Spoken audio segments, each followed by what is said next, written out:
Hello दोस्तों, आपका फिर से स्वागत है हमारे यूट्यूब चैनल पर। बिना टाइम वेस्ट की वीडियो स्टार्ट करते हैं।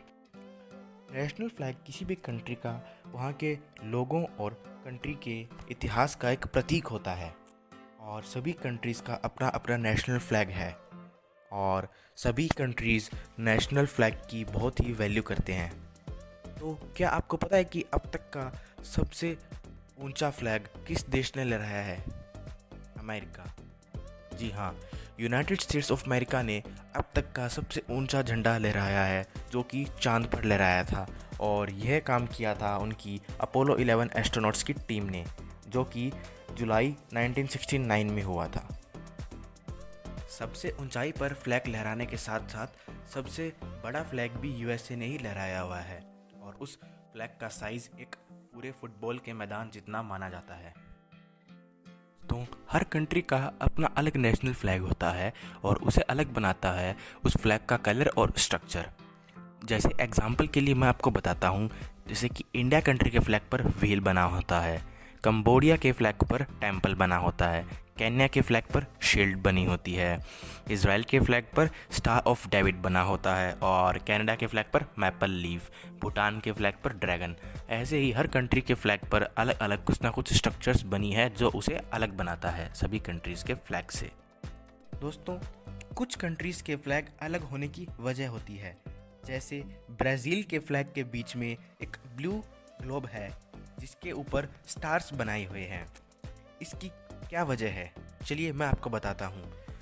उस फ्लैग के ऊपर जो ब्लू ग्लोब है उसके अंदर 27 स्टार्स बने हुए हैं और वो 27 स्टार्स उस रात को याद दिलाते हैं जिस रात ब्राज़ील इंडिपेंडेंट हुआ था।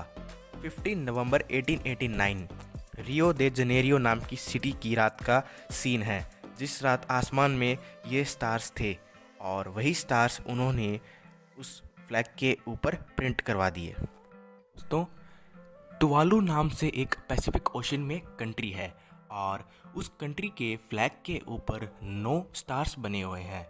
वे 9 स्टार्स उस कंट्री के हर एक आइलैंड्स को रिप्रेजेंट करते हैं। क्या आपको पता है कुछ कंट्रीज़ के फ्लैग्स के रूल्स भी होते हैं? जैसे फिनलैंड में आप फिनिश फ्लैग को धोने के बाद बाहर नहीं सुखा सकते, उसे घर के अंदर ही सुखाना पड़ेगा आपको, छत पर भी नहीं सुखा सकते। और चिली का फ्लैग सिर्फ और सिर्फ वाइट पोल के ऊपर ही लहराया जा सकता है। जो पोल जिस पर फ्लैग लहराया जाए उसका कलर सिर्फ वाइट होना चाहिए।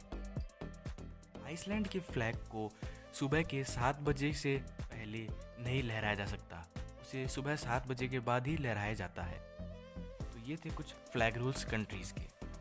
आपको बता दूं कि फ्लैग्स की स्टडी को वैक्सिलोलॉजी कहते हैं और जो इंसान ये स्टडी करता है उसको वैक्सिलोलॉजिस्ट कहते हैं। क्या आपने कभी बहुत से नेशनल फ्लैग्स कंट्रीज़ के एक साथ किसी एक जगह पर देखे हैं? मैं आपको बता दूं कि न्यूयॉर्क सिटी के अंदर जो यूनाइटेड नेशंस का हेडक्वार्टर है उसके चारों ओर 192 नेशनल फ्लैग्स लगे हुए हैं अलग अलग कंट्रीज़ के।